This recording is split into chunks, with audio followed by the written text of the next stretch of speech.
सभी लोगों ने कल 5 जगत पद्धति के सामान्य लक्षण, विशेषताएं और कमियां पढ़ी थी।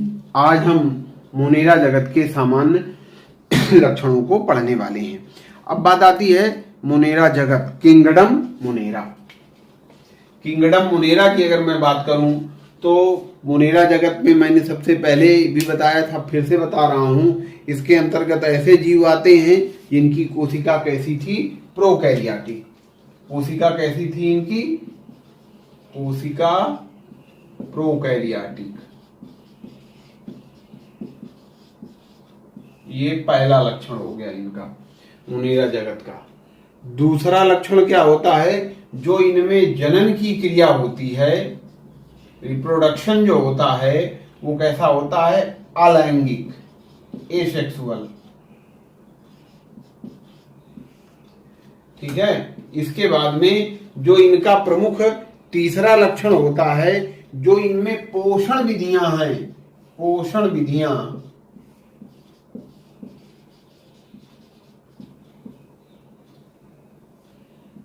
पोषण विधियों, इनकी पोषण विधियों में बहुत अधिक विविधता है, बहुत अधिक विविधता। ये अगर आपसे कोई पूछ ले किन जंतुओं में पोषण विधियों में सबसे अधिक विविधता है, तो जो मोनेरा जगत के जंतु हैं उन जंतुओं में पोषण विधियों में सबसे अधिक विविधताएं होती हैं। इसके अंतर्गत जितनी भी पोषण विधियां हैं वो सब प्रकार की मोनेरा जगत के जंतुओं में पाई जाती हैं पोषण विधियां। इसके बाद में चौथा जो कैरेक्टर है, तो जब प्रोकैरियोटिक है तो प्रोकैरियोटिक में सप्त केंद्रक अनुपस्थित होता है, सप्त केंद्रक अनुपस्थित। अब पांचवी जो इसमें विशेषता होती है, वो कोशिकांग होते हैं कोशिका के, वो भी अनुपस्थित होते हैं, कोशिकांग अनुपस्थित। कोशिका में पाए जाने वाले समस्त प्रकार के कोशिकांग अनुपस्थित। छठवां कैरेक्टर क्या, केंद्रक में हिस्टोन प्रोटीन तथा केंद्रिका अनुपस्थित होती है। केंद्रक में हिस्टोन प्रोटीन तथा केंद्रिका अनुपस्थित होती है। इसके बाद में जो सातवां इस जगत के जीवों में होता है, तो इनमें वास्तविक रिक्तिका अनुपस्थित होती है, वास्तविक रिक्तिका अनुपस्थित। इसके बाद में इनका जो आठवां कैरेक्टर होता है, इनमें जो राइबोसोम होते हैं वो 70 इस प्रकार के होते हैं, राइबोसोम ऐसे होते हैं, 70 इस टाइप के होते हैं। इसके बाद में जो इनका नवा कैरेक्टर होता है, इनमें जो प्रचलन होता है, चलने का काम, लोकोमोशन, प्रचलन, इनमें जो इनका जो नवा कैरेक्टर है प्रचलन, तो इस प्रचलन में जो प्रचलन का काम होता है सीलिया के माध्यम से होता है या फ्लैजिला के माध्यम से होता है, सीलिया या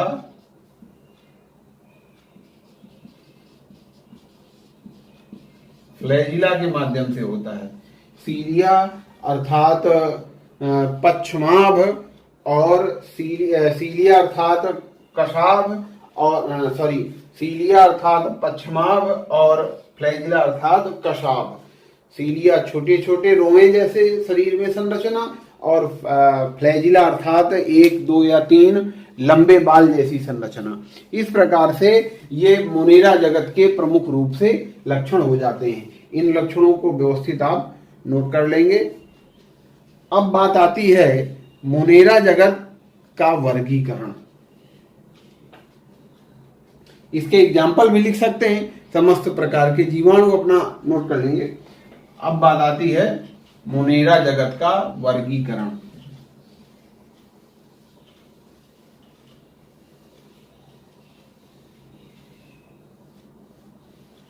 देखिए, अगर हम मोनेरा जगत के वर्गीकरण की बात करें, मोनेरा जगत का वर्गीकरण, अगर हम मोनेरा जगत के वर्गीकरण की बात करें तो देखिए, इसमें दो प्रकार की चीजें आती हैं। एक बुक में आपको बताया गया है मोनेरा जगत को 3 समूहों में बांटते हैं। पहला बताया गया है आर्कीबैक्टीरिया,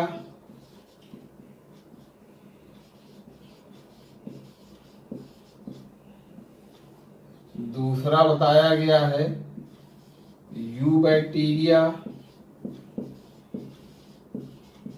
और तीसरा बताया गया है साइनोबैक्टीरिया।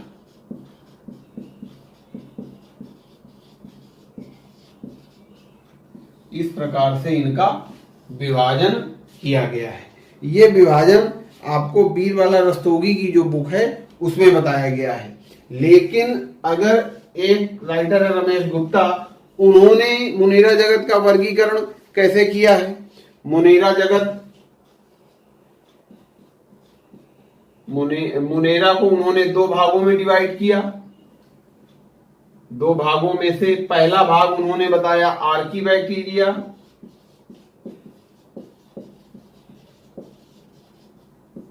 और दूसरा भाग, पहला भाग आर्कीबैक्टीरिया हो गया, और दूसरा भाग उन्होंने बताया यूबैक्टीरिया।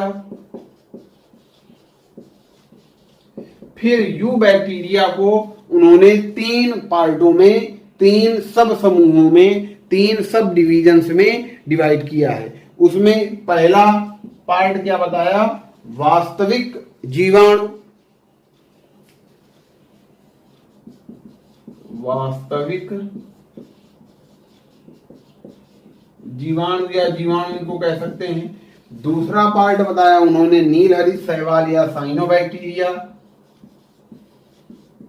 नीलहरित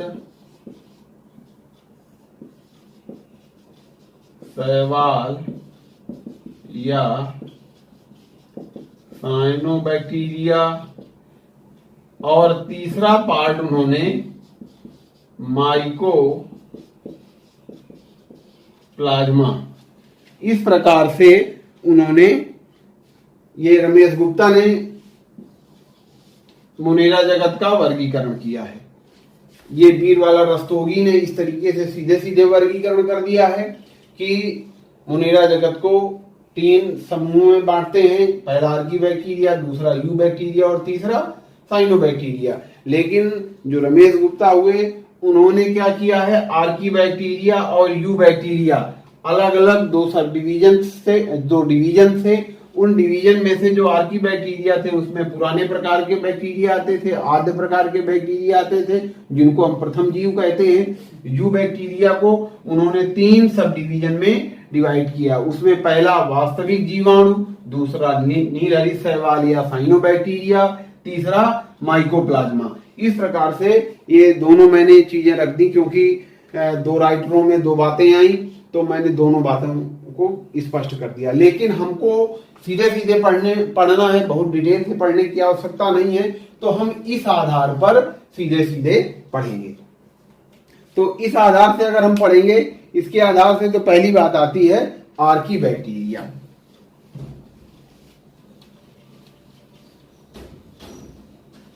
ये जो मैं पढ़ा रहा हूं, इसका व्यवस्थित नोट्स आप लोग बनाते जाएंगे। फिर भी अगर आपको कोई दिक्कत है तो मैं पीडीएफ इसकी उपलब्ध कराऊंगा आपको, तो पीडीएफ के माध्यम से आप अपना व्यवस्थित नोट्स बना लेंगे। तो पहले बैक्टीरिया कौन से होते हैं? आर्कीबैक्टीरिया।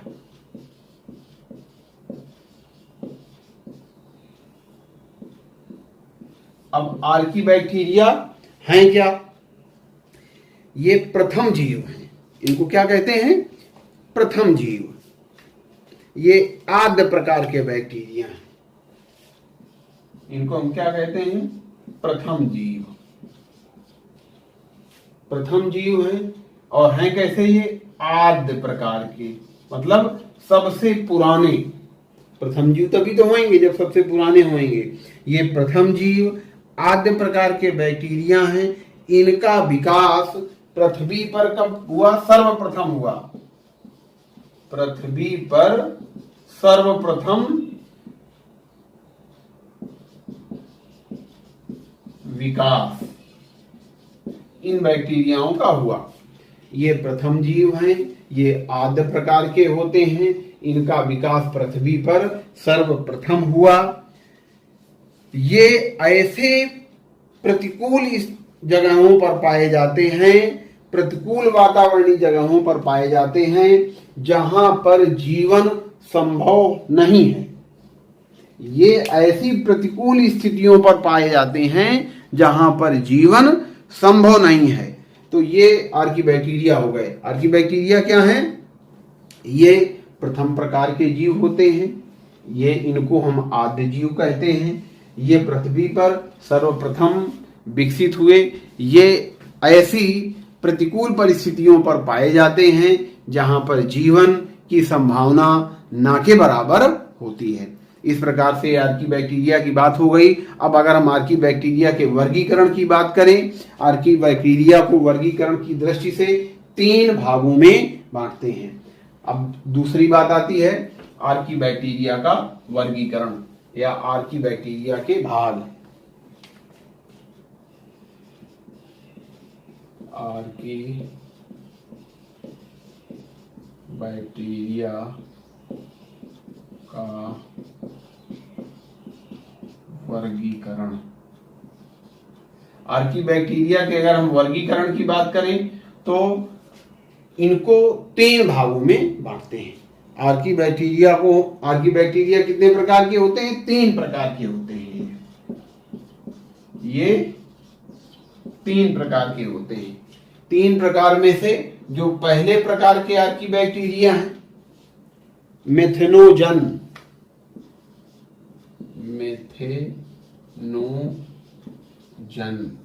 जो दूसरे प्रकार के आर्कीबैक्टीरिया हैं उनका नाम है हेलोफिल।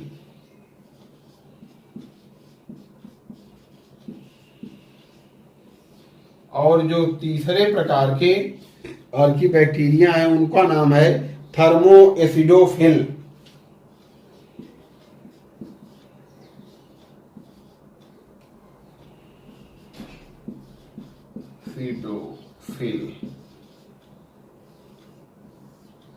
मेथेनोजन, हेलोफिल और थर्मोएसिडोफिल। अब बात आती है मेथेनोजन क्या है? ये मेथेनोजन के जो आर्कीबैक्टीरिया होते हैं ये क्या होते हैं? ये बहुत दलदली स्थानों पर पाए जाते हैं। कैसे स्थानों पर पाए जाते हैं? दलदली स्थानों पर, जहां पर नाइट्रोजन बिल्कुल नहीं होती। ये दलदली स्थानों पर पाए जाते हैं। और इनमें एक चीज ये, और जो आपके चौपाया जंतु होते हैं, जितने भी 4 पैरों से चलने वाले जंतु होते हैं जिनमें खुर होते हैं, उनमें एक रूमेन होता है। रूमेन अर्थात प्रथम आमाशय जिसको कहते हैं। जानवर पहले एकदम से खाता है और खाने के बाद में उस रूमेन पर कलेक्ट कर लेता है। रूमेन पर जाकर के वह भोज्य पदार्थ सड़ता है। तो सड़ाने का काम ये मेथेनोजन प्रकार की जो बैक्टीरिया होते हैं वो करते हैं। तो दलदली स्थानों पर पाए जाते हैं और जानवरों के रूमेन पर, जानवरों के रूमेन को हम क्या कहते हैं? प्रथम आमाशय भी कहते हैं। रूमेन को हम क्या कहते हैं? प्रथम आमाशय भी कहते हैं। तो ये रूमेन पर भी पाए जाते हैं। अब बात आती है कि ये जीवाणु करते क्या हैं? ये जीवाणु कार्बन डाइऑक्साइड अथवा फ्यूमेरिक अम्ल से मीथेन उत्पन्न करते हैं। ये कैसे काम करते हैं? कार्बन डाइऑक्साइड CO2 या फ्यूमेरिक अम्ल,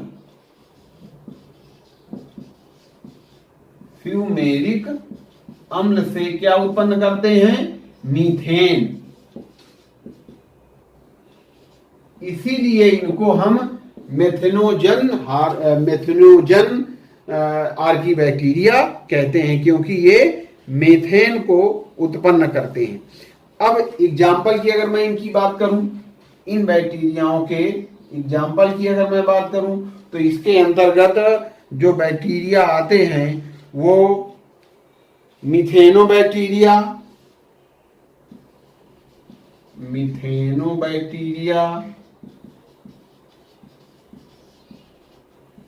और मेथेनोकोकस।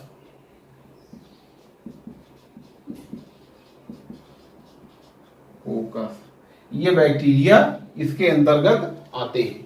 अब बात आती है हेलोफिल्स। जो दूसरे प्रकार के आर्की बैक्टीरिया हैं उनको क्या कहते हैं? हेलोफिल्स कहते हैं। ये हेलोफिल्स ये अति लवणीय जलों पर पाए जाते हैं। अति लवणीय जल में पाए जाते हैं, जिनमें लवण का परसेंटेज बहुत अधिक होता है, अर्थात बहुत अधिक क्षार होता है। जैसे अमेरिका की ग्रेट साल्ट जो झील है, अमेरिका की जो ग्रेट साल्ट झील है, जिसमें यह स्थिति है कि किसी भी प्रकार का कोई जीव जंतु नहीं पनप सकता, वहां पर ये हेलोफिल्स पाए जाते हैं। ये जो हेलोफिल्स हैं ये क्या करते हैं? सूर्य के तेज प्रकाश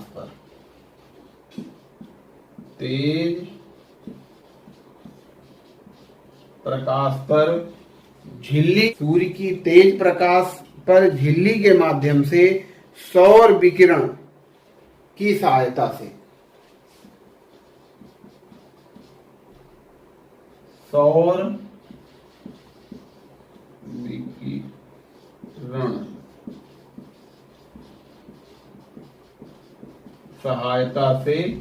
एटीपी का निर्माण कर लेते हैं, जिसका ये भोजन के रूप में उपयोग करते हैं।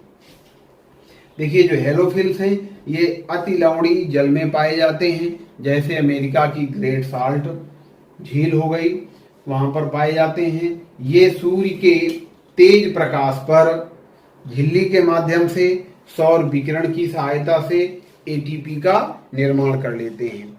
अब बात आती है ये, और वहां पर ये जो सूर्य के तेज प्रकाश पर जो झिल्ली बनती है उसका रंग कैसा होता है? बैंगनी रंग की झिल्ली बनती है। वो बैंगनी रंग की झिल्ली को ही हम बैक्टीरियो रोडोप्सिन भी कहते हैं। जो बैंगनी रंग की ये झिल्ली बनाते हैं, बैंगनी रंग की जो झिल्ली बनाते हैं उसको हम क्या बोलते हैं? बैक्टीरियो रोडोप्सिस।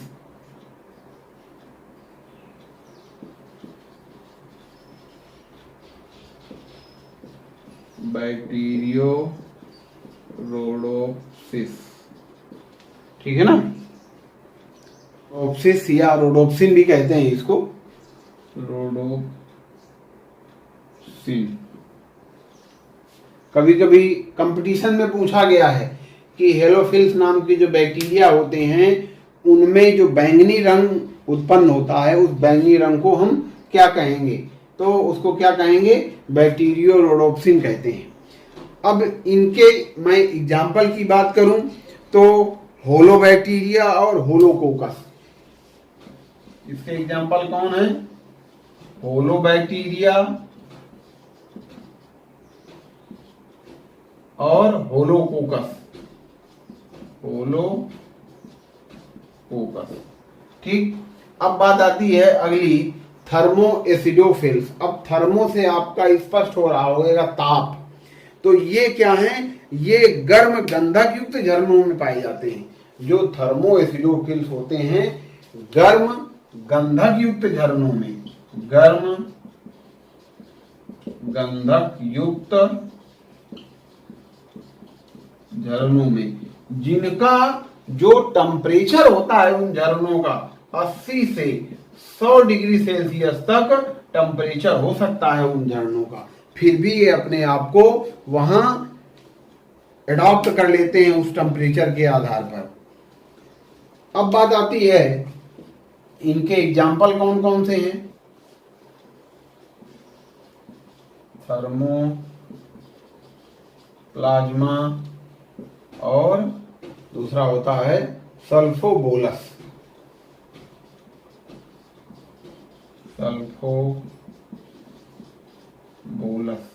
इस प्रकार से ये एग्जाम्पल हो गए। इस प्रकार से आर्कीबैक्टीरिया समाप्त हो गया और आज मैं यहीं से समाप्त करता हूं। कल मैं पुनः मिलता हूं, तब तक के लिए नमस्कार।